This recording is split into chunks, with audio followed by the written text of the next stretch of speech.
હા, જય જિનેન્દ્ર જીતુભાઈ. આજે આપણે શુક્રવાર તારીખ 13/8/21 ચર્ચા 99 અને ગાથા કરજ 49 ને પછી ગાથા 76-77 લેશું. હા હાજી બરાબર છે. જય જય ભાનુબેન, જય જય રજનીભાઈ. સોરી, આપણે વચ્ચે 2 સ્વાધ્યાય છૂટી ગયા. કન્ટિન્યુટીમાં થોડું વધારે આપણને ધ્યાન રહે, પણ ઠીક છે. એ તો બધા ઉદયો તો થોડા એવા ફેરફાર થયા જ કરવાના. અચ્છા, હવે આપણે 75 ગાથા સુધી તો બધું લેવાઈ ગયું, અને એમાં બી જે છેલ્લી 2 લાઈન હતી એની વિશે બી ઘણું લેવાઈ ગયું કે પૂતગલને અને આત્માને જ્ઞેય સંબંધનો વ્યવહાર માત્ર છે, એની બધી વાત લેવાઈ ગઈ. અચ્છા, એટલે હવે 76મો કળશ સ્વરૂપ આપણે કરીએ છીએ. હવે અમૃતચંદ્રાચાર્યની એક એ વિશિષ્ટ શૈલી છે કે ગાથાની પેલા કળશ મૂકે તો એમાં હવે આગામી ગાથામાં શું આવવાનું છે તો એ આપણને એમાં એનું જેને કહેવાય ને સાર સમજાવી દે, અથવા તો બીજી રીતે કે આપણને પછી જયારે ગાથા લે ને ત્યારે બોલો વિષય કળશમાં એમને સરળ કરી દીધો હોય કે આવું સમજાવવા માંગીએ છીએ. અને જો ગાથા પછી કળશ મૂક્યો હોય તો ગાથામાં જે વિષય આવ્યો હોય ને તો ત્યાં ચાલતા વિષયમાં એનો ખુલાસો ન થઈ શક્યો હોય, કારણ કે વિષય થોડો વિષયાંતર જેવું થઈ જાય. એટલે એમણે કુંકુદાચાર્યની ગાથાની ટીકાના સંદર્ભમાં તો જે એમને ટીકામાં લખવું તે જ લખ્યું હોય, પણ એમાં જે વાત આવી હોય ને એનો ખુલાસા માટે એ પછી કળશ મૂકે. એટલે અહીંયા એટલે અહીંયા 75મી ગાથા પૂરી થઈ અને એ પછી જે કળશ મૂક્યો 49મો, એ કળશ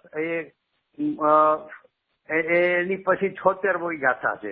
તો કોઈ વાર એવું બને કે 49મો દાખલા તરીકે કળશ હોય તો એ 76ના સંદર્ભમાં હોય ઉપદઘાત તરીકે, અથવા તો 75ની વિશેષ સ્પષ્ટતા માટે હોય.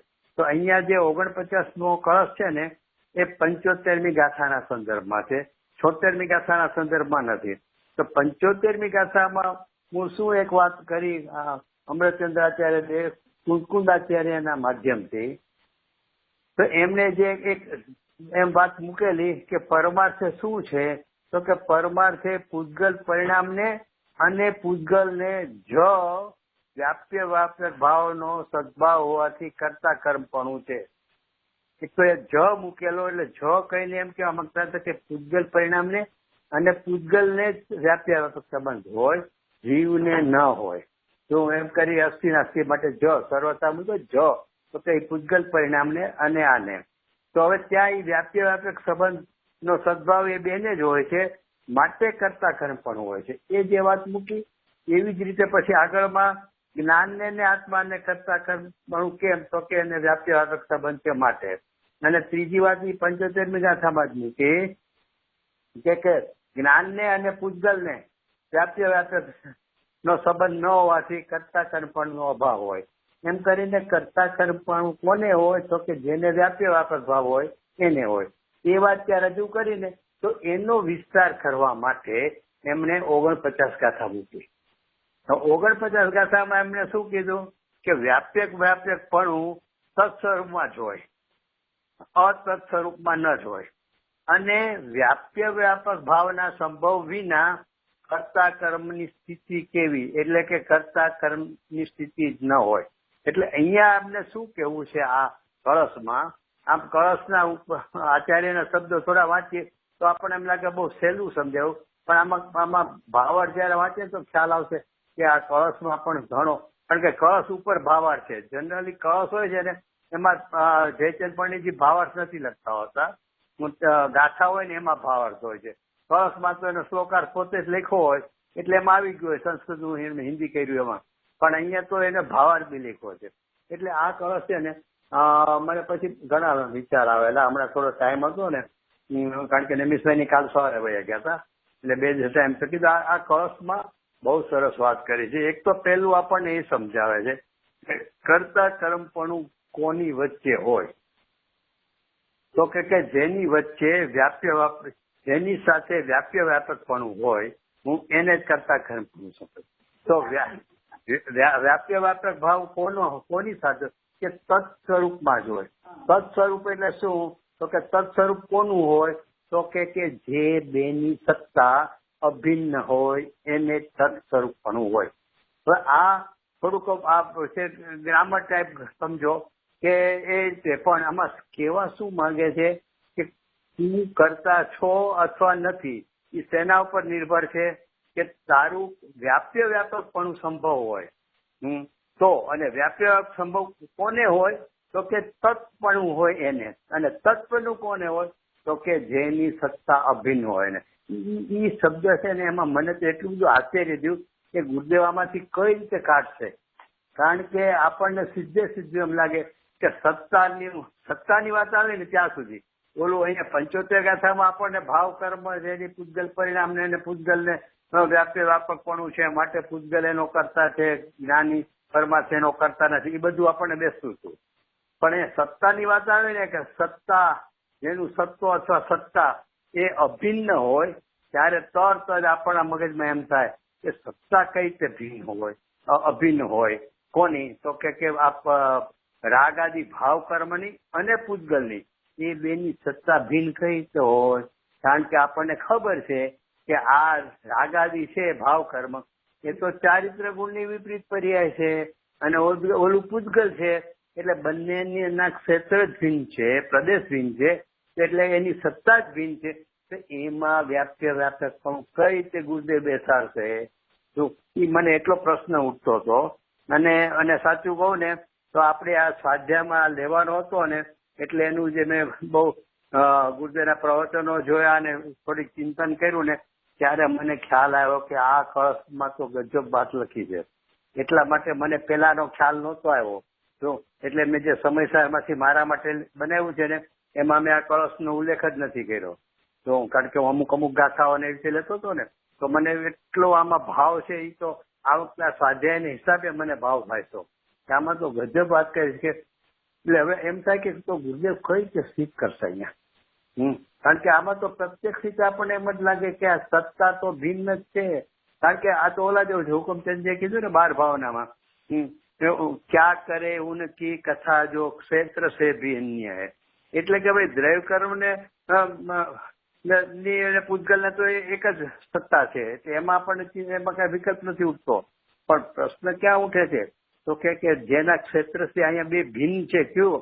તો કે પોતાના ચારિત્ર ગુણના પ્રદેશમાં એટલે કે જીવના પ્રદેશમાં રાગ આદિ થાય છે અને પૂજગલની સત્તા એ બંનેની સત્તા ભિન્ન છે અને ભિન્ન સત્તામાં કરતા કર્મપણું સમજે જ નહીં. તો અહીંયા તો આખી 75મી ગાથામાં એ સ્થિત કર્યું. પૂજગલ પરિણામ ને પૂજગલ ને એટલે કે ભાવ કર્મ ને અને રાગ આદિ ને ભાવ કર્મ ને અને પૂજગલ ને એ કરતા કર્મપણું છે કારણ કે એમાં વ્યાપકપણું છે. કઈ રીતે બેસાડશે ગુરુદેવ? પણ બરે પછી મને વિચાર આવ્યો કે આમાં ગુરુદેવને તો બેસાડવાનો કોઈ પ્રશ્ન નથી. આ તો આની ઉપર કળશ ચડાવ્યો છે. અહીંયા જે ગુરુદેવને કેવું છે કે જ્ઞાની છે ને જ્ઞાનીનું લક્ષણ જે સમજાવ્યું છે કે આ ભાવ કર્મ છે ને એ ભાવ કર્મ છે ને એ પૂજગલનું પરિણામ છે. એટલે પૂજગલમાં એ વ્યાપે છે એટલે પૂજગલ એનો કરતા છે. શું એ જે ગુરુદેવ અહીંયા 75મી ગાથામાં જ્ઞાનીનું લક્ષણ સમજાવ્યું છે ને એ જ વાતને દ્રઢ કરાવવા કળશ ચડાવ્યો છે. શું? તો કે બેની સત્તા જ એક છે. કોની? અભિન્ન. તો કે આ ભાવ કર્મની અને પૂજગલની. અરે ગજબ વાત છે સાહેબ. એટલે પછી મને ખ્યાલ આવ્યો કે વર્ષો પહેલા જે ગુરુદેવ અને ભાવ કર્મની એ બેની સત્તા જ એક છે. એટલે મેં કીધું પછી હવે ખ્યાલ આવે છે કે વર્ષો પહેલા 25 ફૂટ દૂર દિવાલ અને ગુરુદેવ પાટે બેઠા છે અને ગુરુદેવ કહે છે કે આ ભાવ કર્મ છે ને એ શરીર અને આ દિવાલની જેટલા ભિન્ન છે. એટલે કોની હારે અભિન્ન છે? તો કે પૂજગલની હારે. એટલે જીવથી આપણને એમ લાગે છે કે જીવની સત્તામાં છે તો પૂજગલ હારે કઈ રીતે ગુરુદેવ આમાં સ્થિત કરશે 49 ગાથામાં? તો કે અહીંયા જ્ઞાનીની વાત ચાલે છે અને જ્ઞાની તો એને દિવાલની જેમ 25 ફૂટ દૂર છે ને એમ રાગાદીને ભિન્ન જ જાણે છે. એટલે રાગાદીને અને જ્ઞાનીને એ બેની સત્તા ભિન્ન છે. તો કોની સત્તામાં છે? તો પછી રાગાદી ક્યાંક તો છે ને તો કે પૂજગલની સત્તામાં છે. પૂજગલની સત્તા અને રાગાદી એ બંનેની સત્તા અભિન્ન છે. તો એટલે જ આપણે હમણાં વાત થઈ હતી ને કે બેનસીના વચનામૃતમાં ગુરુદેવે કીધું કે કે આ રાગ આદિ અશુચિ અને ભગવાન આત્મા શુચિ ભિન્ન છે. તો રામજીભાઈ કે કેટલા ભિન્ન છે? તો કે તદ્દન ભિન્ન છે. પછી ગુજે આગળ ખુલાસો કર્યો 16 આના ભિન્ન છે. એટલે એનો અર્થ શું થયો કે અહીંયા જે વ્યાપ્ય વ્યાપકપણાની જે આખા નિયમ કીધા ને કે તત્સ્વરૂપ હોય એમાં જ વ્યાપ્ય વ્યાપકપણું હોય ને વ્યાપ્ય વ્યાપકપણું હોય એમાં જ કર્તા કર્મપણું હોય તો પછી કોનામાં? તો કે જેની સત્તા એક હોવી જોઈએ, બસ આટલો એક નિયમ. આ બધું લાગુ કોને પડે? તો કે જેની સત્તા એક હોય ને. તો એ સત્તા તો કે 16 જીવથી ભિન્ન છે. એટલે કે પૂજગલની સત્તા છે. એટલે પૂજગલની સત્તા અને રાગ આદિ ભાવ કર્મની સત્તા અભિન્ન છે, એટલે એક જ છે. માટે એને વ્યાપ્ય વ્યાપકપણું અને કર્તા કર્મપણું અને સત્સ્વરૂપપણું બધું લાગવું પડે છે. એટલે એનો અર્થ શું છે ભાઈ?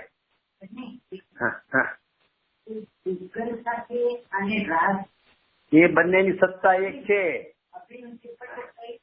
કઈ રીતે? હા, એ જોવાય. તો કે હવે ઈ તો અહીંયા ગુરુદેવે કીધું 16 ભિન્ન છે અને અહીંયા આપણે શરીરને આત્મા શરીરને દિવાલ ભિન્ન છે, રાગ આદિને ભિન્ન જાણે છે, અનુભવે છે. પણ ભાઈ આખો જીવ અધિકારમાં 44 ગાથાથી 68 ગાથા સુધી અને વચ્ચેના કૌશો બતાવવા એક જ વાત કરી છે કે અજીવ છે, જીવ જ નથી. અને એટલું બાકી રહ્યું હોય તો બાકી પાછું 72 અને 74 ગાથામાં 9 લક્ષણોથી બતાવ્યા. અરે તમે ક્યારેક આપણે વિચાર કરીએ કે વડ હોય ને, વડ એને ફરતી જે ઓલી શું કહે લાખ લાગેલી દેખાય ને, લાલ ઘૂમ ચોટેલી, તો જોતા જ આપણને એમ થાય કે આ લાખ છે ને એ આ વડનો નાશ જ કરશે. એટલે કે એ લાખમાં આપણને વડ પણ ક્યારેય ભાસતું જ નથી. હા, એ વડના ટેટા જોશું તો એમ લાગશે કે આ વડના ટેટા છે, એટલે કે વડનું જે રૂપ છે. પણ ક્યારેય વડની સાથે રહેલી લાખ છે ને એને જોતા એ વડની છે એવું લાગતું જ નથી. તો કઈ ઘાતક છે. કેમ? ઘાત કરનાર છે વડની. તમે એમ કે છે કે રાગ આદિ છે ને એ આત્મ પરિણામના ઘાતક છે. એટલે કે એટલો બધો વિરોધ સ્વભાવ છે એનો કે ઘાત કરનારો છે. માટે એ જીવના ન હોઈ શકે. તો કોના છે? તો કે જીવના નથી. તો બાકી બચ્યા સો પૂજગલ. એ પૂજગલના જ પરિણામ છે. વળી ખાલી બાકી બચ્યા સો પૂજગલ એટલું નથી, પણ દ્રવ્ય કર્મના નિમિત્તે દ્રવ્ય કર્મ ઉત્પન્ન થાય છે. એને જાણતા આ દ્રવ્ય કર્મ છે હું એમ કરીને ભાવ કર્મ ઉત્પન્ન થાય છે. એટલે કે દ્રવ્ય કર્મના લક્ષ્ય, દ્રવ્ય કર્મનું લક્ષ કરવાથી દ્રવ્ય કર્મ અહમપણું કરે કે આ તે હું એમ કરીને એને ભાવ કર્મ ઉત્પન્ન થાય છે. એટલે ઉત્પન્ન કઈ રીતે થયો? તો કે દ્રવ્ય કર્મ લક્ષ્ય ઉત્પન્ન થયો. તો જેના થકી ઉત્પન્ન થાય, જેના સંબંધથી ઉત્પન્ન થાય, એ કયા ક્ષેત્રમાં છે એ મહત્વનું જ નથી. આપણે ઘણી વાર વાત થયું કે માના પેટમાં 9 મહિના રહ્યો હોય પણ ઉત્પન્ન કરનાર તો બાપ જ ગણાય. જેના સંપર્કમાં આવે, જેના સંબંધમાં આવે, જેનું લક્ષ કરે એનાથી ઉત્પન્ન થયેલું એનું જ ગણાય. એટલે કે છે કે આ રાગ આદિ ભાવ કર્મ છે ને એ ખરેખર દ્રવ્ય કર્મની જ નિપજ છે. અને એટલા માટે આપણે ઘણી વાર વાત થઈ ગઈ 44-45 ની ગાથામાં કે કેવળીનું વચન છે કે જ્ઞાના વર્ણાદિ કર્મથી એટલે પૂજગલ પરિણામથી નિપજેલા આ બધા ભાવો છે. ક્યાં? તો કે 29 ભાવો કીધા ને, પૂજગલ પરિણામ, પૂજગલ પરિણામ, પૂજગલ પરિણામ. એ બધા પૂજગલના પરિણામ કીધા. અને આખા જ હજી આપણે પેલા વાત થઈ થોડી વાત થઈ છે. આપણે વાત કરી દ્રવ્ય કર્મનું લક્ષ કરવું એટલે શું? હા, પછી તમે શું વિચાર્યું કે પછી આપણે વાત થઈ કે દ્રવ્ય કર્મનું લક્ષ કરવું એટલે જે ભાવ કર્મ થાય છે એમાં એકપણ કરવું એ દ્રવ્ય કર્મનું લક્ષ થયું. આમાં તો આપણે ઉલટી કહીએ કે દ્રવ્ય કર્મનું લક્ષ કર્યું એટલે ભાવ કર્મ થયું. એટલે બેમાંથી પછી હવે તમને ખબર એ આપણને ઉપયોગમાં પકડાય છે, ઓલું પકડાતું નથી ને અહીંયા પકડાય છે ભાવ કર્મ. એટલે આપણે એવું માનીએ છીએ કે આપણને ભાવ કર્મથી આપણે ક્યાં દરેક કોઈનું લક્ષ કરીએ છીએ. પણ ભાઈ જે પ્રક્રિયા બને છે ને તો કે પ્રત્યેક સમય એટલે તમે છે ને 92મી ગાથાનો ભાવાર્થ જયચંદજી પંડિતનો વાંચી લેજો. એટલે અહીંયા ઉપયોગનું સ્વરૂપ છે સ્વપર પ્રકાશક પણ ઉપયોગ રૂપ પરિણમવું જ્ઞાનનું સ્વરૂપ છે. એટલે ઉપયોગ સ્વપર પ્રકાશક પણ પરિણમે છે. અને એ જ વખતે એ જ ક્ષેત્રે દ્રવ્ય કર્મનો સ્વાદ ઉત્પન્ન થાય છે, ક્રોધ માન માયા લોભ આદિ. અને એ ઉપયોગમાં ઝળકે છે. અને એ ઝળકે છે ને એને ઉપયોગ જાણે છે. એટલે એ પ્રક્રિયા તો દ્રવ્ય કર્મથી જ થઈ છે. આપણને પકડાવું નથી. આપણને તો સીધો ભાવ કર્મ પકડાય છે કે હું ક્રોધી, હું રાગી, હું મિથ્યા દ્રષ્ટિ જે કહ્યું. પણ એ જુ ક્યાંથી? તો કે દ્રવ્ય કર્મ છે ને, દ્રવ્ય કર્મનું ઝળકો ને એનું લક્ષ કર્યું એને, કોને ઉપયોગે. એટલે અંદરમાં જે પ્રક્રિયા બને છે ને એવી રીતે બને છે. એટલે કે દ્રવ્ય કર્મથી જે ઉપજેલા છે. અને એટલા માટે જેનું અંદર દ્રવ્ય અને જ્ઞાનાવરણથી ઉપજેલા કીધું ને, ઉદ્ગલના પરિણામ કીધું. આપણે એમ કહીએ કે મને તો ભાવ કર્મ જ જણાય છે, તો ત્યાં તો એમ કીધું કે જ્ઞાનાવરણી આદિથી ઉપજેલા છે. તો પછી આપણે તો પકડાતું નથી. આપણને ભલે પકડાય નહીં, પણ જિનેન્દ્રદેવ કે છે અને વસ્તુ વ્યવસ્થા એવી છે કે પ્રત્યેક સમયે જે દ્રવ્ય કર્મનો ઉદય થાય છે, ક્રોધમાન માયા લોભ રૂપ, એટલે સ્વાદ કે છે, તો આપણે કર્મનો ઉદય કહીએ છીએ. આપણને ભાવ કર્મ પકડાય છે, ક્રોધમાન માયા લોભ પકડાય છે.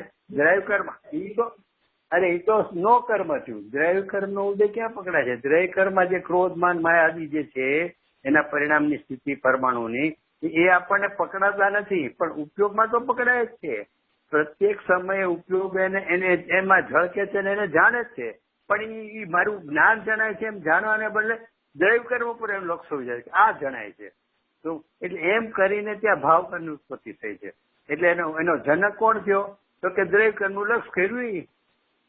એટલે આપણને થોડુંક લાગે અટપટવું, કારણ કે આપણને પ્રેક્ટિકલી તો ખબર છે કે મને મારો ક્રોધ જ પકડાય છે, દ્રવ્યનો ઉદય પકડાતો જ નથી.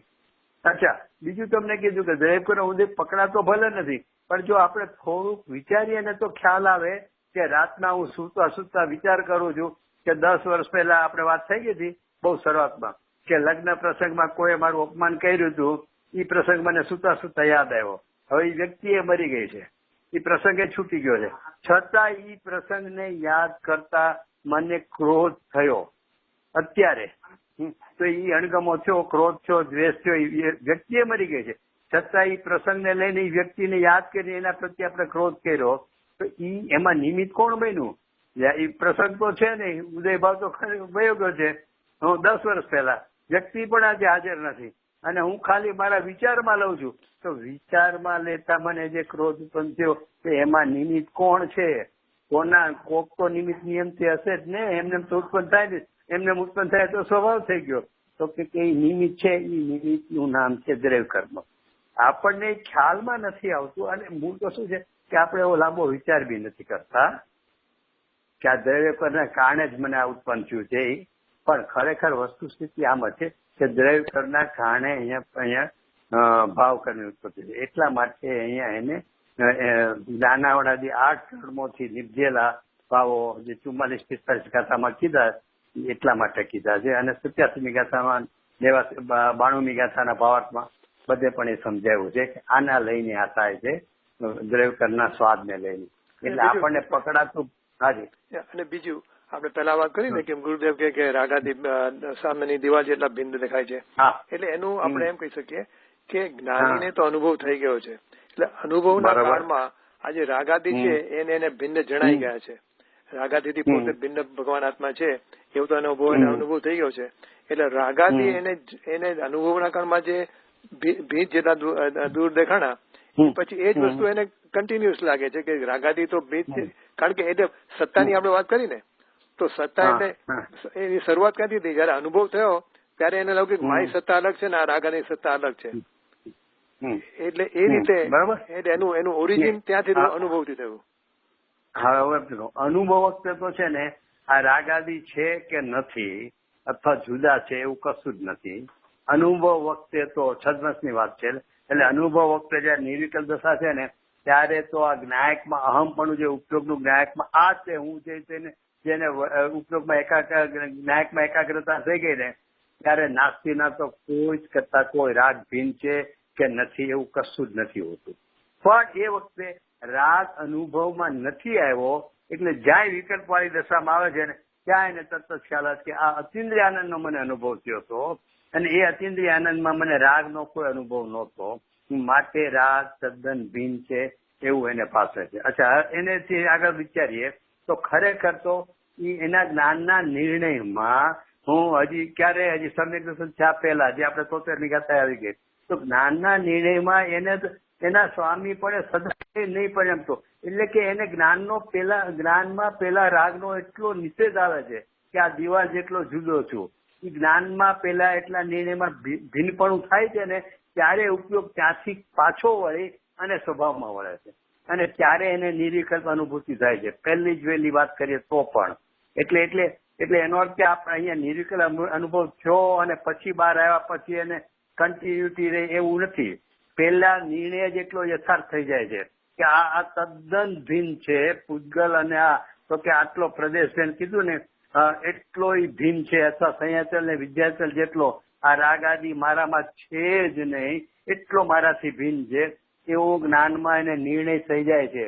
અને આપણે જે મિથ્યાત્વ અનાદિથી રહ્યું છે ને એનું એક જ કારણ છે કે રાગ આદિમાં નિરંતર પોતાપણે એકત્વપણે જે માનતો હતો એને બદલે એનો જે નિર્ણયમાં પલટો થવા માંડ્યો એ નિર્ણય સુધરતા યથાર્થ નિર્ણયની કોટીએ પહોંચ્યો ત્યારે શું અનુભવ શું એના જ્ઞાનના નિર્ણય થાય છે તો કે આ ભીન જેટલો ભીન છે.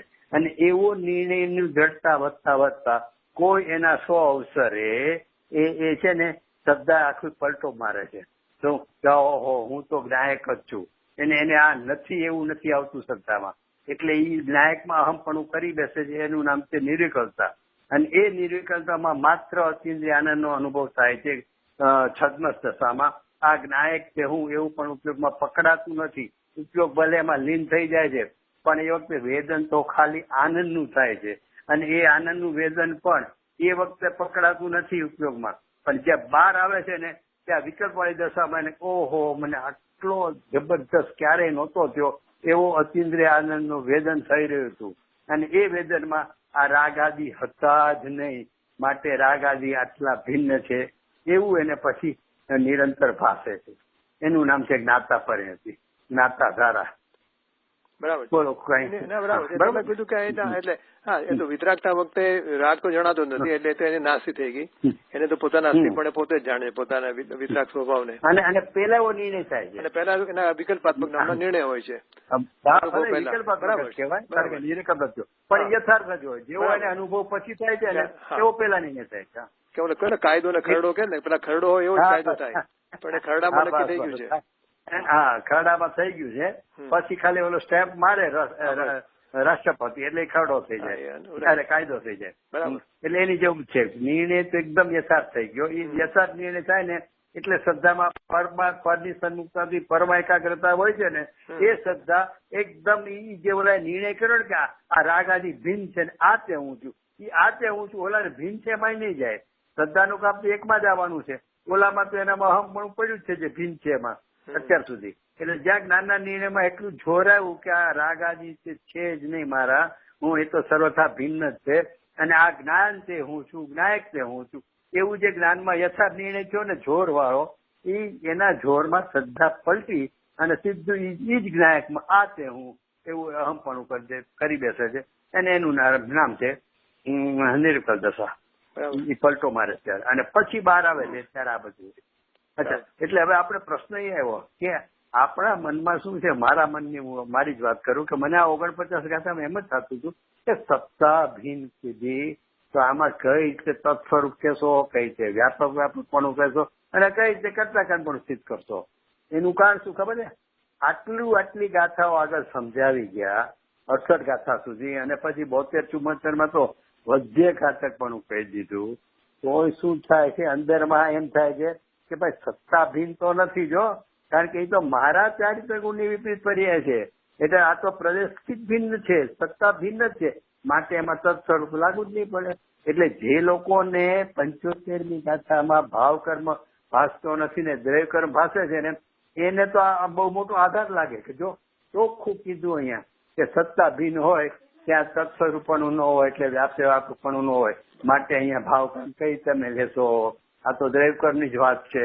અચ્છા 75મી ગાથા લ્યો કે કળશ લ્યો આચાર્ય દેવનો એમાં ક્યાંય ભાવ કર્મ શબ્દ નથી કે રાગ આદિ જીવના એ વાતે નથી. ત્યાં પૂજગલ પરિણામ જ લખ્યું છે.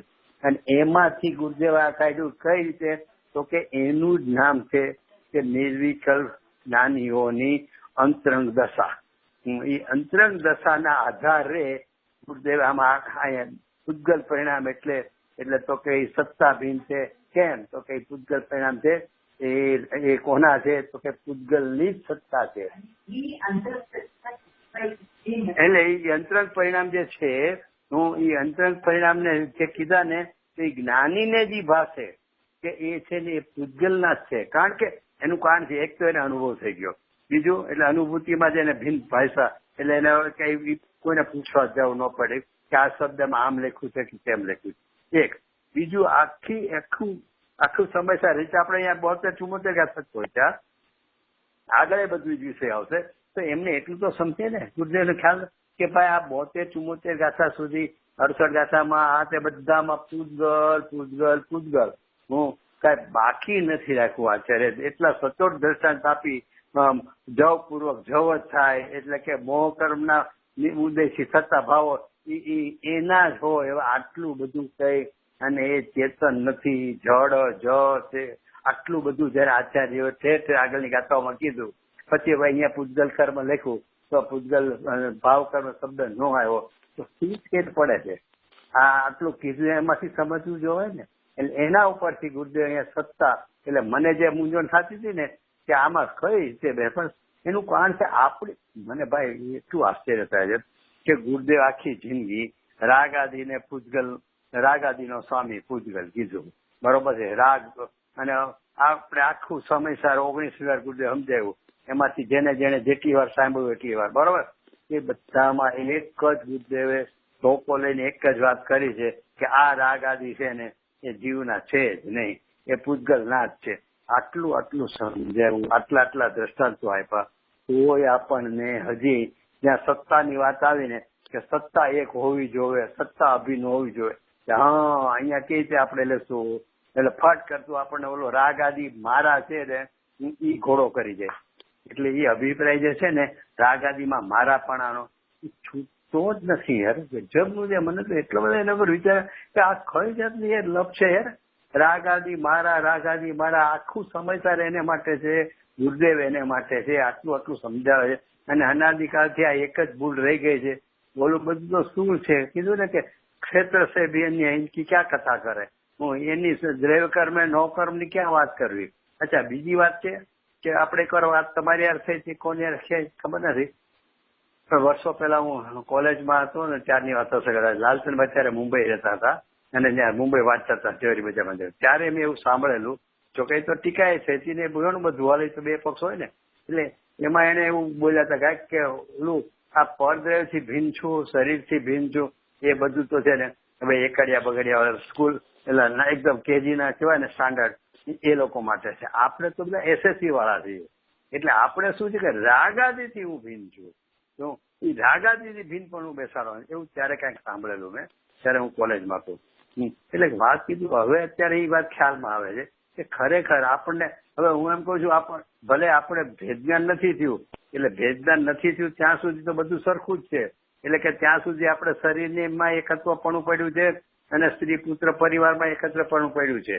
પણ ઓઘે એટલે કે વિકલ્પાત્મક વિચાર દ્વારા, તર્કથી, ન્યાયથી આપણી વિચારણામાં આપણે એટલું તો બેસે છે કે ના ખરેખર આ શરીર અને આ સ્ત્રી પુત્ર પરિવાર એ ભિન્ન જ છે, એ પૂતગલ જ છે, એ તો આપણને બેસે છે. એટલે એમાં તો આપણે કઈ સવાલ નથી કે આપણને સમજાવવું પડ્યા છે. જે પ્રશ્ન છે ને એ રાગ આદિ ભાવ કર્મનો જ છે. એનું કારણ એટલું છે કે એ આપણા ઘરના એક ખાલી ઓરડામાં એક ભાડુઆતને આપણે એવો રહેવા આપ્યો છે અને એની આપણે એટલો બધો વર્ષોનો સંબંધ છે ને એટલે જાણે આપણે એક પરિવારનો સભ્ય હોય ને એવું આપણને ભાષે. એની જેવી દશા એવી છે કે આપણે એક ચારિત્ર ગુણના એક ખૂણામાં હું એ રાગ આદિને રહેવા આપ્યું ને એને સંબંધ તો કોનો છે? તો કે જેમ પેલો ભાડુઆત રહ્યો એને સંબંધ કોનો છે? તો કે એના દેશમાં એના બૈરા છોકરા કે એના સગાવાલા હશે અથવા એનો વેપાર ધંધો જ્યાં હશે એની યાર સંબંધ છે. છતાં આપણા ઘરમાં રહે છે એટલે આપણને જાણે એવું લાગે કે એ તો આપણો જ થઈ ગયો છે, પણ એનો સંબંધ તો ઓલાની યાર જ છે. એમ અહીંયા ચારિત્ર ગુણની પર્યાયમાં એક ખૂણામાં વિકારને રહેવા દીધો, પણ એ વિકારનો સંબંધ કોની હારે છે? તો કે દ્રવ્ય કર્મ ને નો કર્મની હારે જ છે. એટલે કે એનો છે એ અંતે આપણો છે જ નહીં ને આપણો કોઈ દી થાય જ નહીં. એ તો આપણા જ્ઞાનમાં છે કે નહીં? તો એ તો છે, પણ ક્યારે આપણને એવું યાદ નથી આવતું. હા બોલો. મેં સાંભળ્યું આપણે અમુક ઠેકાણે જે આપણે પગી હોય ને પગી એને આપણે આપણા પ્લોટમાં રહેવા દઈએ, પગીને પ્લોટમાં રહેવા દઈએ. તમારે ત્યાં દાખલો એ ખાલી કરે નહીં અને 20 વર્ષ કેટલા જે વર્ષ રહે એટલે પછી એનું થઈ જાય એટલે એને કાળો ભારે પડે. આ રાગ ને એવું થઈ ગયું છે. હા એવું એ પગી સેટ થઈ ગયો છે. હા એવું છે. એટલે શું થયું કે એટલે અહીંયા આપણે એકચ્યુઅલી મને આજે એ વિચાર આવેલો કે આપણે સામે કપૂત કહીએ છીએ, ખબર રાગ માટે શું કહે કપૂત છે ને આમ, પણ ખરેખર કપૂત નથી. કપૂત કહેવામાં તો મેં ઉત્પન્ન કર્યું છું, હું એના મા બાપ છું અને ત્રાસી ગયો એટલે એફિડેવિટ કરું છું હું. એટલે એમ કરી રાગમાં મારું પણ હું રાખીને આપણે રાગને કાઢવા માંગીએ. એના ભાઈ એ વાત ન્યાય એ દ્રષ્ટાંતમાં ભૂલ છે આપણી. કપૂત બપૂત ની વાત ભૂલી જાય ભાઈ, એ તો એક સામાન્ય સમજાવવા માટે છે કે એ સુપૂત નથી અને કપૂત છે એટલે કે રાખવા લાયક નથી, છોડવા લાયક છે. એટલું સમજાવવા પૂરતું કપૂત કયો તો ભલે કયો, પણ કપૂત કહેવાથી એને એમ જ મનમાં રહ્યા કરશે કે અંતે આના જનક માતા પિતા તો અમે જ હતા, પણ શું થાય એના લક્ષણ એવા હતા કે અમારે ત્રાસથી એને છોડવો પડ્યો. એટલે જો એ હરખો આવેલો જ ને તો આપણે રાખી લેવાના. તો એનો અર્થ એમ થયો ને કે એનો અર્થ શું થયો કે કપૂત કહેવા જઈએ ને તો રાગ ને કપૂત કહેશું ને તો આપણે બહુ મોટી ભૂલ છે. શું તો કે મારો છે એ રાખીને આપણે એનેથી બીજ પડવા માંગીએ છીએ. કપૂત કહીને તો એનો અર્થ એવો થયો કપૂત નહીં કયો. શું તો કે મારા ખાલી ઓરડામાં હું ભાડુઆત ને રહેવા દીધો છે, હું એ ભાડુઆત ત્યાં રહે છે. એટલે એની યાર સંબંધ છે એટલે એવું લાગે ઓહો મારા પણ થઈ ગયું એટલે લાગે મારો છે મારો છે, પણ ખબર છે કે મારો છે જ નહીં, મારો થઈ શકે જ નહીં. હું માત્ર ભાડુઆત છે. એમ ચારિત્ર ગુણમાં જે વિકાર થાય છે જેને આપણે રાગાદી ભાવ કર્મ કહીએ છીએ તે ચારિત્રના એક ખૂણામાં ભલે પડ્યો એટલે કે પ્રગટ ભલે થયો, ક્ષેત્રથી ભલે થયો મારા ખાલી ઓરડામાં એક, પણ એ કોઈ દિવસ મારા પરિચયથી જન્મો નથી અને પરના એટલે કે દ્રવ્ય કર્મ કે નો કર્મ એનાથી જ એ ઉપજેલો છે. એટલે માટે ભાડુઆત કોઈ દિવસ મારો થઈ શકે જ નહીં. એમ રાગ આદિ ભાડુઆત જેવો છે એ કોઈ દિવસ મારો હતો નહીં અને મારો છે નહીં, એટલે મારી સત્તામાં પણ છે નહીં. આ છે ને આ એને જોર આવશે ને. આપણે જો પહેલી વાત સમજી લઈએ આપણે કે આપણે ગુરુદેવના બધા શિષ્યો એવા છીએ કે કોઈ રાગ એટલે શ્વેતાંબરની જેમ દ્રવ્યકર્મ થી થયેલા ઉપજન દ્રવ્યકર્મ કરાવે ને કર્મે રાજા ને કર્મે રંગ એવું આપણે માની બેસીએ, ભૂલ ખાઈ જાય એવી તો કોઈને પ્રશ્ન નથી. આપણે તો શું છે કે હું અમે તો અહીંયા અમારા ગ્રુપમાં છે ને રમત કરતો ને ત્યારે કહું, હમણાં નેમિશભાઈ વાત થઈ ત્યાં અહીં રમત કરતો હતો ને બીજા યારે કરતો હતો કે મોદીએ છે ને આપણને મોપટ્ટી બાંધી દીધી. ઓલું આવ્યું ને શું કે માસ્ક કમ્પલસરી, એટલે આખો દી ઘરમાંથી નીકળે હું ભૂલી ગયો ભયા પાસે આવે કે હું તો કે મોપટ્ટી નથી બાંધી. એટલે અમારા મોદીએ અમારા પ્રાઇમ મિનિસ્ટર એને અમને સ્થાનકવાસી બનાવી દીધા. અચ્છા, ગુરુદેવ આપને તો દિગંબર બનાવ્યા, મોદીએ સ્થાનકવાસી બનાવ્યા. એટલે આમ સમજવા માટે આપણે કઈ બની નથી જતા. અચ્છા, અને ત્રીજું શું તો કે ભાઈ મારે સ્વરૂપનું લક્ષ કરવું હોય અથવા સ્વરૂપમાં ઉપયોગને સન્મુખ કરવો હોય તો મારે હવે શ્વેતાંબર બને છૂટકો. તમારા ફ્રેન્ડમાં કેમ જીતે આઈસાદ બોલો છો શ્વેતાંબર થયેલો છૂટકો. મેં કીધું શ્વેતાંબર છે ને રાગ આદિને છે ને ક્રોધ થાય ને તો કે એ કર્મે કરાવ્યો. હું કર્મ જેટલો ક્રોધ કરે તો આપણે ક્રોધ કરીએ, કર્મમાં માન થાય તો અહીંયા માન કરીએ, આપણા અધિકારમાં કાંઈ છે નહીં, કર્મ કરે થાય એમ થાય. એટલે મેં કીધું છે ને આપણે જો સ્વભાવની દ્રષ્ટિ જો કરવી હશે ને તો આપણે હવે શ્વેતાંબર થવું પડશે કે આ રાગ આદિ છે ને એ મારા છે જ નહીં, એનો કરતા ક્રોધ છે એટલે કે પૂતગલ છે, કર્મ છે, કર્મ જ એને કરે છે. એનો સ્વામી હજી આગળ તો લેશે 77, 78, 79 ગાથામાં કે પ્રાપ્તિ અધિકાર ને નિવત એટલું બધું ખોલીને કહેશે કે કોઈ પણ અપેક્ષા એ પૂતગલ ના જ પરિણામ છે. ભાવ કર્મ છે ને એટલે કે તારા શ્વેતાંબરે તારે થવાનું છે. સ્વભાવ દ્રષ્ટિ કરવી હોય તો શ્વેતાંબર થવાનું છે. એટલે પછી તો એ સમજી ગયા કે આપણે શ્વેતાંબર એટલે કઈ આચરણથી કે શ્રદ્ધાથી શ્વેતાંબર નથી થવાનું. પણ સ્વભાવ દ્રષ્ટિ કર્યું છે તો રાગ ને કર્મના ખાતામાં છે જ એમ. અને ખરેખર આમ ઘણી વાર આપણે શું થાય છે કે આપણે માનવો નહીં ભાઈ, ખરેખર એમ છે જ. મેં તો જોયું ગુરુદેવના ક્યારેક એવા વાક્યો નીકળે છે ને ત્યારે એવું લાગે કે ગુરુદેવ જાણે કહેતા અચકાતા હોય, એટલે કોક વાર કહી દે છે. હવે એમ તમને ટાઈમ વાંધો નહીં, તમને એક રિયલ સ્ટોરી ગુરુદેવની કહી દઉં. છે અત્યારે આ પાઠની નથી, કળશની, પણ ગુરુદેવની રિયલ સ્ટોરી આની યારે મળતી છે કે ગુરુદેવ ક્યારેક કોક જે વાક્ય કહેતા હોય તો એમાં આપણે આ રીતનું સમજવું. શું તો કે ગુરુદેવ મને યાદ છે કે જે દ્રવ્યદર્શી પ્રકાશ પહેલું પ્રકાશિત થયું ને ત્યારે ગડબડ શું થઈ ગઈ હતી કે દ્રવ્યદર્શી પ્રકાશના જે બધા પ્રશ્ન ચર્ચા છે ને ત્રીજો ભાગના, તો પેલા ભાગમાં તો પત્રો છે, ત્રીજા ભાગમાં જે એમાં 75% પ્રશ્ન ચર્ચા મારા કાકા બાપુજીની છે. કારણ કે એમને બહુ જ પોતાને માટે લખતા હતા. પછી આ લોકો પુસ્તક બહાર પાડવામાં કર્યું એટલે ખબર હતી કે આ નાગરભાઈ ઉમેશભાઈને તો લખવાની ટેવ જ છે, એટલે એમને બધું લખીને આપેલું. લખીને આપ્યું ને એમને ફેર કરીને બધા પ્રશ્નો પોતાને લાગ્યા એ બધા ગોઠવીને 75% લગભગ એમને આપ્યા, આખી ફાઇલ બનાવીને પેલું મોટું રજીસ્ટર બનાવીને. અને એમને કીધું કે તમે આ ગુરુદેવને વંચાઈને પાસ કરજો ભાઈ, એ પેલા નહીં છપાવતા, નહીં તો છે ને બહુ કડક વાત છે, ઉલટું ગુરુદેવનો ઠપકો મળશે, એટલે તમે ખાસ ગુરુદેવ વંચાવજો.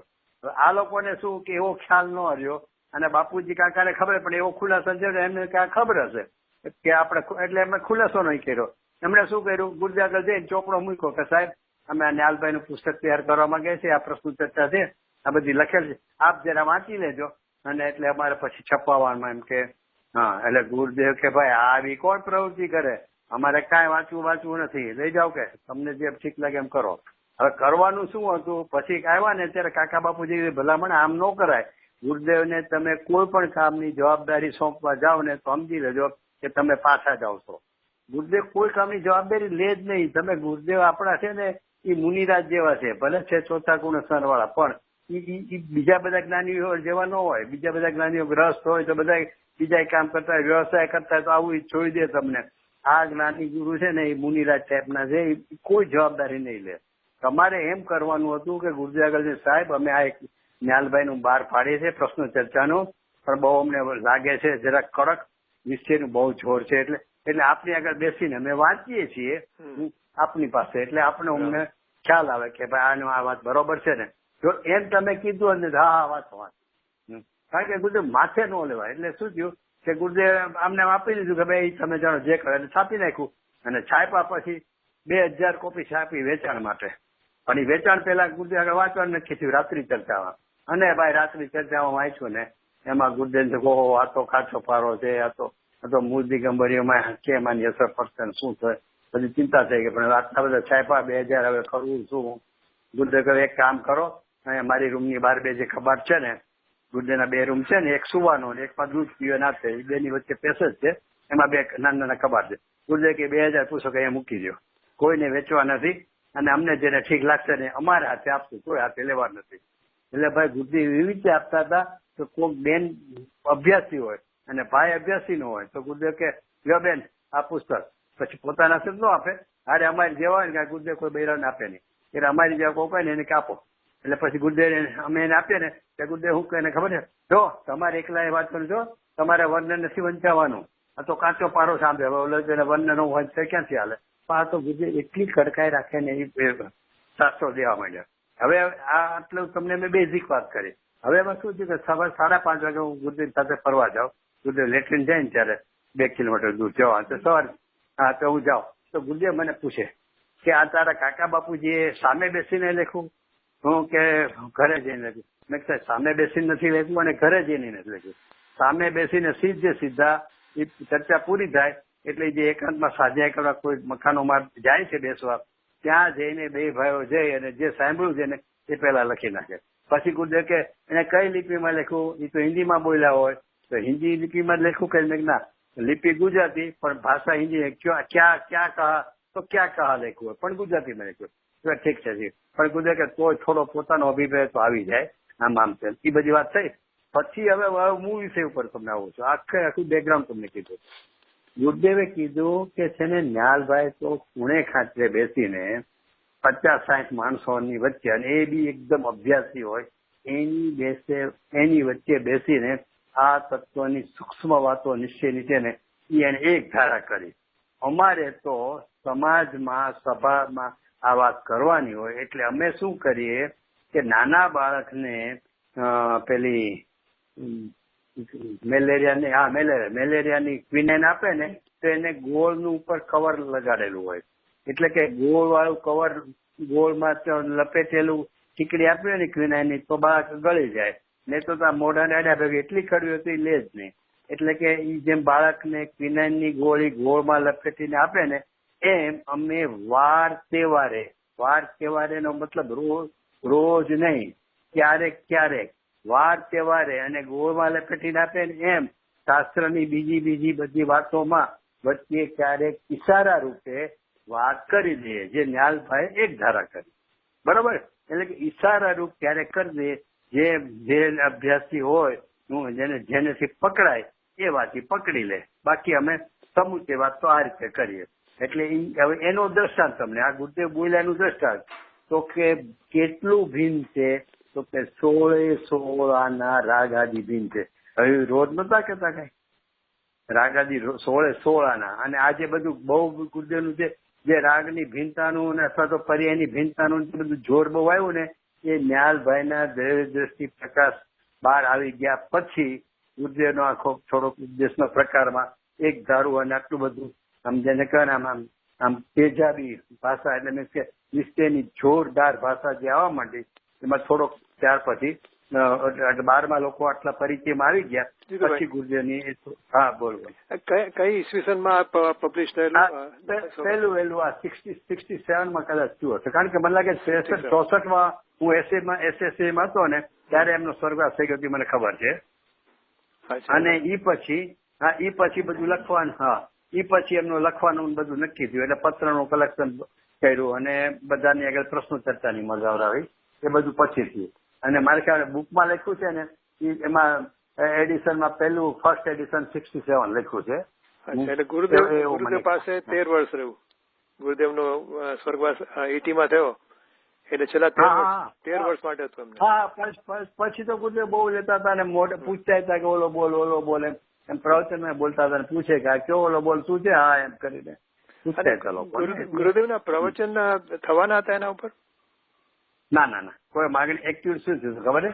માંગણી જ કોઈ નહોતી કરી, કારણ કે પ્રશ્ન તો ઉઠતો હતો ને કે ગુરુના શિષ્ય અને એ શિષ્યના લખાણ ઉપર ગુરુને કંઈક તમે પ્રવચન આપો એટલે એ જરાક તો ઓડ લાગે. અને બીજું આ બધા બોલો હતા ને પ્રશ્ન ચર્ચા હતી, એટલે પ્રશ્ન ચર્ચામાં કોઈ સળંગ વાત ન આવે, દરેકમાં કોઈ આવો પ્રશ્ન હોય એના ચર્ચામાં આવે, વળી બીજી વાર વળી કઈક બીજો પ્રશ્ન કે આવું બીજી જ જાતનો હોય. એટલે જે પ્રવચન શૈલીમાં જે લિંક આવે છે શાસ્ત્રમાં એટલે કોઈ માગણી જ નહોતી કરી. મને એવું માગણી કરી હોત તો ગુરુદેવને શું વિચાર આવતી ખબર નથી. મને એવું કહેવામાં આવેલું કે બધું નક્કી થઈ ગયેલું હતું, ગુરુદેવનું પ્રવચન એમના પર ચાલુ થવાનું હતું અને છેલ્લી ઘડીએ બંધ કરવામાં આવ્યું. એવું મને કોઈ તમે ગુરુ શિષ્ય કરશો તો બેનશ્રીના વચનામૃતમાં તો કઈ રાહ ગુરુદેવ? એમાં શું છે, ગુરુદેવને પોતાને બેનશ્રી પ્રત્યેનો એવો ભાવ હતો કે લોકો એમને ઓળખે. સ્ત્રી પર્યાય છે ને એટલે લોકો એમને ઓળખી નથી શકતા, એટલે તો ગુરુદેવ કોઈને માટે કઈ નથી કીધું, પણ એમને માટે કેવું પડ્યું કે એમનું જેટલું કરો એટલું ઓછું છે. પછી કે પેલી દેવી આવે છે, કેવી શબ્દ ભૂલી ગયો, શોભા ચાલ્યા છે પણ ધર્મની શોભા ચાલી આવે છે. શું કામ કેવું પડ્યું? હા, એ શું કામે કેવું પડ્યું કે લોકો બેન સ્ત્રીને ઓળખે, લોકોને એમ હોય કે સ્ત્રી પર્યાય છે એટલે કાંઈ એનું મહત્વ નથી એવું માનતા હોય છે. એટલે ન્યાલભાઈમાં તો ગુરુદેવ ખુલ્લું કહી દીધું હતું કે અમે જયારે દીક્ષા લેશું ત્યારે અમે નમસ્તે ભેકેશું ત્યારે તો ઈચ્છિત થઈ ગયા છે એટલે અમારા એને નમસ્કાર પડશે, એને પુરુષાર્થ ફાટી પડ્યો છે, જાત જાતનું એમને કહી દીધેલું. એટલે એમને ન્યાલભાઈને બહાર લાવવા માટે કાંઈ કેવું પડે કે એવી બહુ જરૂરી નહોતી અને એવો વિકલ્પ બી નહોતો. જયારે બેનશ્રી પ્રત્યે તો એને પૂર્વના સંસ્કારની તરફ જે રાગ બી હતો એટલે એમ થાય કે આવી મહાન વ્યક્તિ છે, જ્ઞાની ધર્માત્મા, અને લોકો એક સ્ત્રી પર્યાયને ઓલાથી એમને હાવ અવગણે તો એ ઠીક નહીં, એ કોણ છે શું છે, એટલા માટે ગુરુદેવને કોઈ નહોતો હીરાથી વધારતા, બેનશ્રીને હીરાથી વધારતા. ગુરુદેવ તો ખુશી થતા કેમ કે પોતાના નહોતા શિષ્યને કેમ એને બહાર લાવવાની જરૂર હતી એમ, એટલા માટે ગુરુદેવને પસંદ આવી. હા કરો, એનું જેટલું કરો એટલું ઓછું છે. એટલે ઓલી બધી વાત બરોબર ને, તમે જે કીધું ને એ વાત આવી હશે. એમ કે જ્ઞાનભાઈ ના પુસ્તક ઉપર ગુરુદેવ વાંચવાના નક્કી થઈ ગયા હતા અને અટકી ગયું. હું છેલ્લે કહે તો એવું કોઈ માંગણી નહોતી આવી ને એવી કોઈ વાત નહોતી. એ તો પછી કોઈ એવા બેનસીના વચનામૃત આવ્યા ને એટલે પછી આચાર્ય બેનસીના વચનામૃત ગુરુદેવ પ્રવચનમાં ગુરુદેવને પોતાને બહુ પ્રસન્નતા હતી. અને બીજું એમના આમને તમે વચનામૃત આપણે વાંચીએ ને તો એટલી બહુ વિશેષતા ખ્યાલ ન આવે.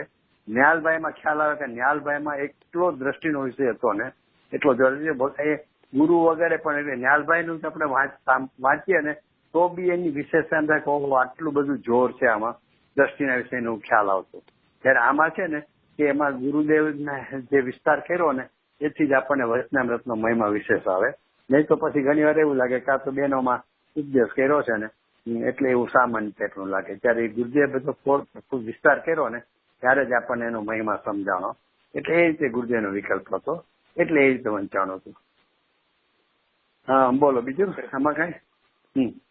હા એટલે હવે હું તો મૂળી વાત ઉપર ઈ જતો હતો આપણને કે ગુરુદેવ ક્યારેક કોઈ વિચાર જે વાત કરતા હોય ને એને એની ઉપર બહુ એને પકડીને એની ઉપર ખૂબ આપણે ઈ અભિપ્રાયને ખૂબ જ્ઞાનમાં નિર્ણયમાં લેવાની જરૂર છે. જેમ કે કીધું 16 આના ભિન્ન છે તો એમ નહીં લેવાનું કે તો ગુરુદેવ ભાવનાના જોરમાં કીધું છે, અલંકારિક ભાષામાં નહીં, બિલકુલ નહીં. એક ઓલું ગોળ લપેટીને ક્વિનાઇન આપે ને એમ બીજી વાતોમાં વચ્ચે ઇશારો કરી દીધો. હતું બેન્સીના વચનામૃતનો બોલ કે પાષાણ ને સુવર્ણ પાષાણમાંથી આ બે ભિન્ન કરે છે એ સામાન્ય બહેનોને સમજાવવાની વાત હતી અને એમાં કોઈ ગૂઢ વાત નહોતી.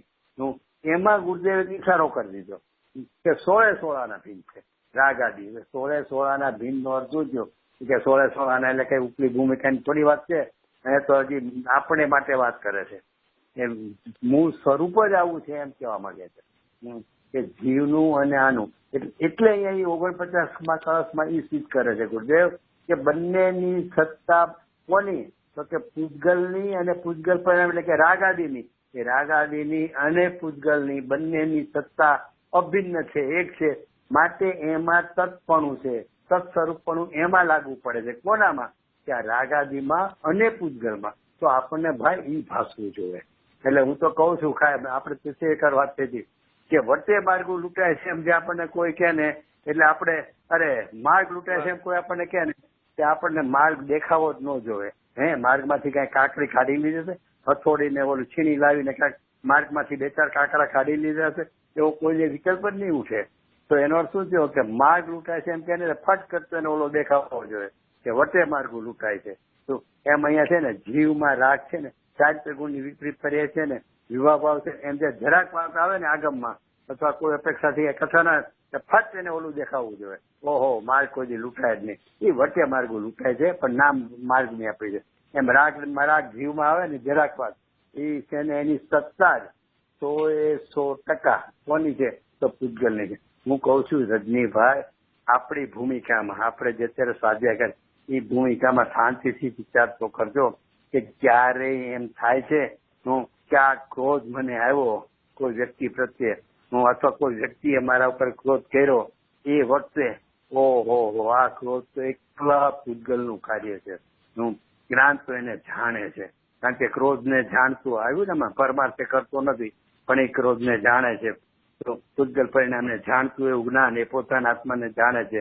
એ જ્ઞાનીનું લક્ષણ કીધું તો એ મને એમ થવું જોઈએ કે ખરેખર આ જે કઈ ક્રોધ રાગ જે જણાય છે ને જાણવામાં આવે છે ને મારા જ્ઞાનમાં એ જ્ઞાન તે મારું સ્વરૂપ છે. અને આ ક્રોધ તો પૂજગલનો છે. સામી વ્યક્તિએ મારી પર ક્રોધ કર્યો જ નથી અને મેં સામી વ્યક્તિ પર ક્રોધ કર્યો જ નથી એવું ક્યારેય ભાષે છે? ખાલી વિચારાત્મક વિકલ્પની વાત કરું છું, વિકલ્પાત્મક વિચાર નહીં, ભાવભાષણની નહીં. ભાવભાષણ થાય તો નિર્વિકલ્પમાં વયો જાય.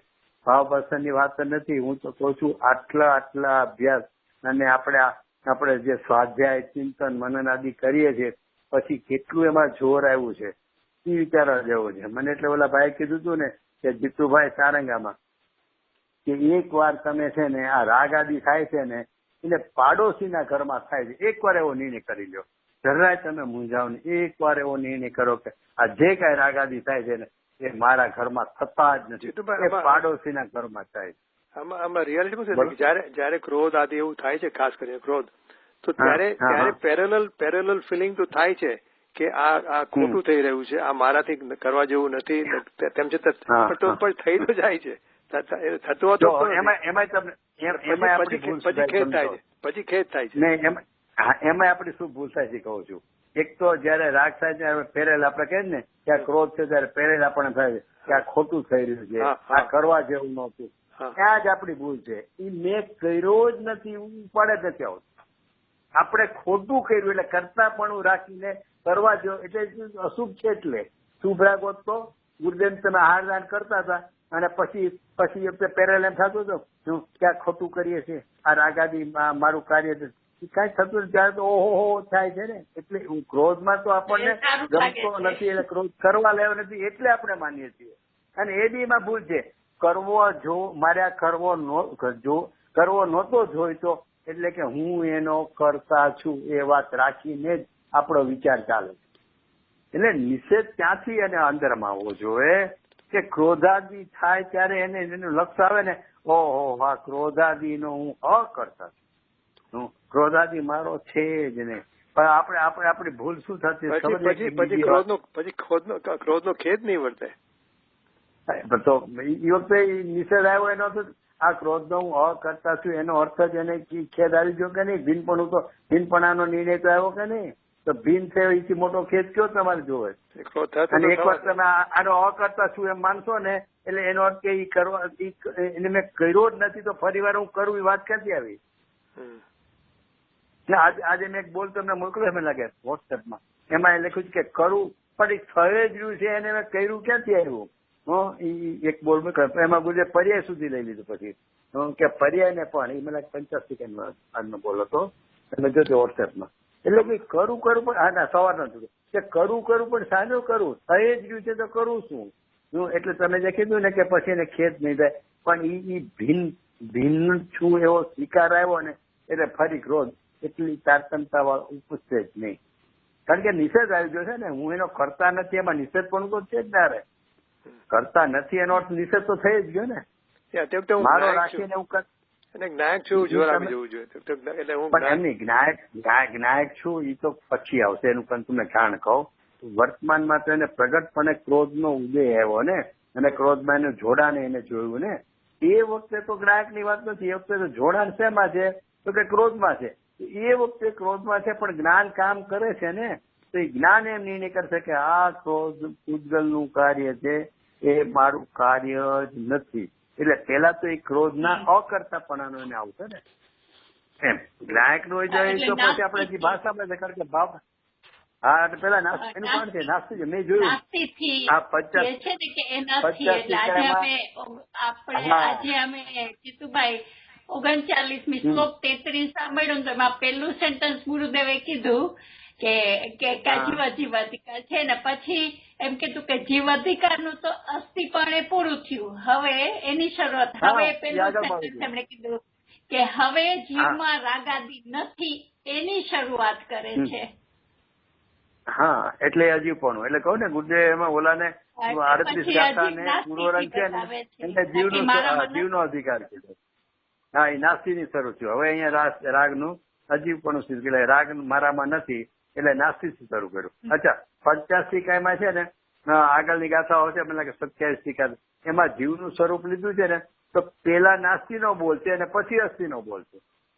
એટલે મને તરત જ તમે યાદ આવ્યા રજનીભાઈ, હું એ વખતે ઘણા દિવસ થઈ ગયા ને તો મહિનો ઉપર થઈ ગયો. તો ત્યાં પેલા નાસ્તીપૂર્વક જીવના સ્વરૂપમાં નાસ્તીપૂર્વક ની વાત લીધી અને પછીના બોલમાં અસ્થિપૂર્વક ની હતી. ગાથા તો એક કહે ને 8 કે 14 કે કઈ બોલ છે ભૂલી ગયો હું. તો એમાં પેલા એનું કારણ શું છે કે આપણને નાસ્તીનું પ્રગટપણે જ્ઞાનમાં જણાઈ રહ્યું છે અને અનાદિથી નાસ્તીનું જ આપણે જાણપણું કયો, વેદન કયો, એકત્વ કયો, બધું નાસ્તીપણામાં કર્યું છે.